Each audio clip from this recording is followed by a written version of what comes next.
પંચમહાલ જિલ્લાના કાલોલ તાલુકાના allow road ઉપર એક અકસ્માત સર્જાયો હતો। ત્યારે આ અકસ્માતની ઘટનામાં શિવમ બજાજ મોટર્સના શોરૂમના કર્મચારી 26 વર્ષીય રાજેશભાઈ ગણપતસિંહ સોલંકીનું મોત નીપજ્યું હતું।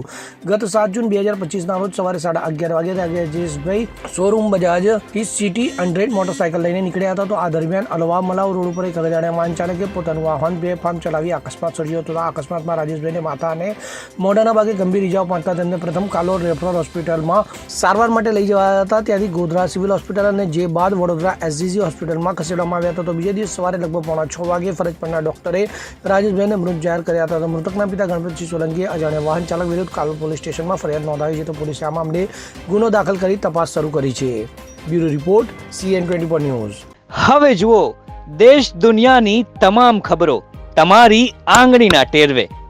ઉઠાવો મોબાઈલ અને ગૂગલ પ્લે સ્ટોર પરથી ડાઉનલોડ કરો અમારી CN24 ન્યૂઝ મોબાઈલ એપ।